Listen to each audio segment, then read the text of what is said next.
All right, joining me is head coach of the Wall Hawks, Craig Slaughter, after their huge victory over Mason last Friday. Coach, first off, let's get right into that Mason game.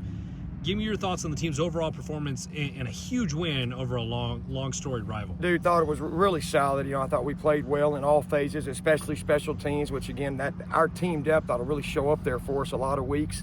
Had 0 turnovers. Still wish we caused more. That's still something we're harping on the kids. We want to make more of those happen. But very clean game, solid performance, healthy, and a ton of kids got some Friday night action. Love to see how that offensive line responded to after you saw a little bit of the nerves at the beginning. First play of the game, Landon York gets sacked.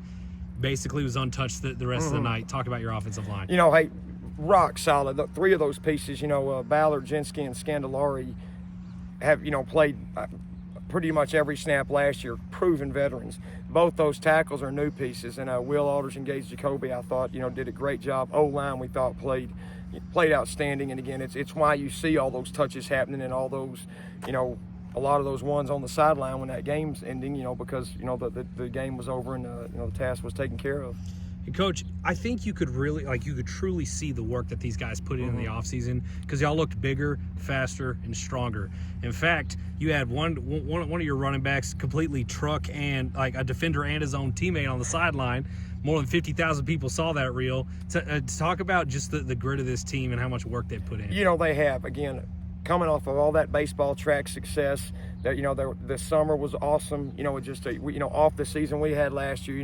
The kids, I think, have a great mentality of a chip on your shoulder. We want to. I know some people probably worry. Oh man, they went 13-2 and job well done, whatever. Well, that's not our mentality. It's not the coaches or the kids' mentality. It's an unfinished business mentality. That one player, that was Brady Neal, who's a kid that's strong kid. He's been waiting on that spotlight to hit him in football, and the spotlight has hit him. And he's gonna have a great year, and I think he'll be our leading carrier on the year, and we're proud of what he's doing. Coach, defensively, another strong performance. What we've come to expect out of one of your defenses over the last 5 or 6 seasons at this point. Only allowed the single touchdown. Didn't really look like Mason could get really anything going, and that had to have been a challenge just because they're so different for the Mason Puncher teams of the past. Yeah, no, it was. You're not sure. Again, that went to a more spread deal. And again, hey, to Mason's credit, their kids played as hard as they could all night. We were just the superior, bigger, faster, stronger squad. Like you talked about the work. So many of those kids on our team are coming back plus 10, 12, 14 pounds. That's the great thing about sophomores. They grow up to be juniors and seniors. So if you ever play a sophomore loaded team or a junior loaded team, whatever, the next year, you're going to have some. It's going to be a different team that next year. And again, I thought Mason played as well as they could, as hard as they could. We had a few advantages that night that we took advantage of. All right, Coach, let's look ahead to this Friday. Got Brownwood. This is a game that a bunch of the players have circled on the schedule. I talked to him earlier before the season started. What is this Brownwood game? What opportunity do the Hawks have, and what does it mean to you?